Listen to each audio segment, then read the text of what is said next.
ಅವ್ರು ಹೇಳಿದ್ದಾರೆ ತಾವು ಸಚಿವರಾಗಿದ್ದ ವಸತಿ ಸಚಿವರಾಗಿದ್ದಾಗ ಮದುವೆಗೆ ಒಂದು ಮನೆಯನ್ನು ಕೊಟ್ಟಿಲ್ಲ ಅಂತ ಆರೋಪ ಮಾಡ್ತಾರೆ. ರಾಜಣ್ಣ ಸರ್ ಹೌದು, ಅವ್ರಿಗೆ ಅಂಕಿಅಂಶಗಳು ತಗೊಂಡು ನೋಡಬೇಕಾಗ್ತದೆ.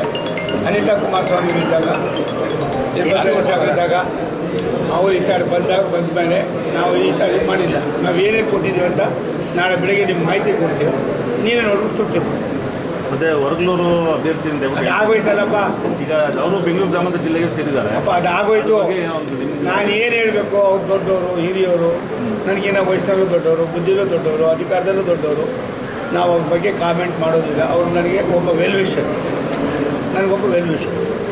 JJM ಯೋಜನೆಯೂ ಮತ್ತು ಅನ್ನಭಾಗ್ಯ ಅಕ್ಕಿ ಎರಡೂ ರಾಜ್ಯದ್ದು ಅಂತ ಹೇಳ್ತಿದ್ದಾರೆ. ಒಂದು ನಿಮಿಷ ತಾಳಪ್ಪ, ನಿಮ್ಗೇನು ಅನಿಸ್ತದೆ? ಅದು ಯಾವ ಭಾಗ್ಯ? ಅದು ಸೆಂಟ್ರಲ್ ಭಾಗ್ಯನ ಈ ಭಾಗ್ಯ ನೀವೇ ಹೇಳಿ.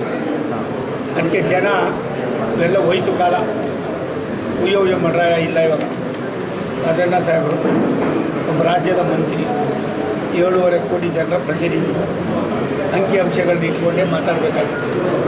ಅದು ಮಾತಾಡ್ತಾರೆ ಅಂತ ನಾನು ಅಂದ್ಕೊಂಡಿದ್ದೀನಿ.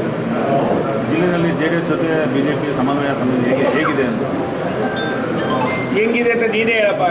ಈ ಹಣ್ಣು ಮತ್ತು ಹಾಲು ಇದೆಯಲ್ಲ, ಜೇನು ಮತ್ತು ಏನದು ಹಾಲು ಜೇನು, ಅದಕ್ಕಿಂತ ಈ ಕ್ಲಾಸ್ ಆಗಿದೆ. ಹಾಲು ಜೇನಿಗಿಂತ ಹಲಸಿನ ತೊಳೆ ಇದೆಯಲ್ಲ, ಹಲಸಿನ ತೊಳೆಗೆ ಜೇನು ಹಾಕ್ಕೊಂಡು ತಿಂದರೆ ಹೆಂಗಿರ್ತದೆ ಹಂಗಿರ್ತದೆ. ಒಂದು ತಿಳ್ಕೊಡ್ರಪ್ಪ, ಇನ್ನು ಮುಂದೆ ನಾನು ಯಾರು ಟೀಕೆ ಮಾಡೋನಲ್ಲ. ಈ ಭಾಗದ ಜನರಿಗೆ ಗೊತ್ತು ನಾನು ಎಷ್ಟು ಬರೆ ಕೊಟ್ಟಿದ್ದೀನಿ, ಏನು ಕೊಟ್ಟಿದ್ದೀನಿ, ನಿಮಗೂ ಗೊತ್ತಿದೆ, ನೀವು ಇಲ್ಲೇ ಇದ್ರಿ. ಹಾಗಾಗಿ ಯಾವುದೇ ವ್ಯವಸ್ಥೆಯಲ್ಲೇ ಒಬ್ಬ ರಾಜ್ಯದ ಮಂತ್ರಿ ಆದಾಗ ತಮ್ಮದೇ ಆದಂಥ ಒಂದು ಜವಾಬ್ದಾರಿ ಇರ್ತದೆ. ನಾನು ಅವ್ರ ಬಗ್ಗೆ ಭಾರಿ ಗೌರವ, ಅಭಿಮಾನ. ಮಂತ್ರಿನೇ ಅವರು ಶಾಸಕರಲ್ಲ. ಅವರು ಮಧುಗಿರಿಯ ಶಾಸಕರಾಗಿದ್ದಾರೆ, ಆದರೆ ಮಂತ್ರಿಯೂ ಕೂಡ ಆಗಿದ್ದಾರೆ. ಹಾಗಾಗಿ ಅಂಕಿಅಂಶ ತಗೊಂಡು ಕೇಳಿ, ನೀವೇ ಒಂದು RTA ಕೊಡ್ತಾರಲ್ವೇನಪ್ಪ, ನಾನು ತೆಗೆದುಕೊಡೋದು ನಾನೇ ತೆಗೆದುಕೊಡ್ತೀನಿ. ಸಾಕಾ? ಹೋಗ್ಬೋದಾ?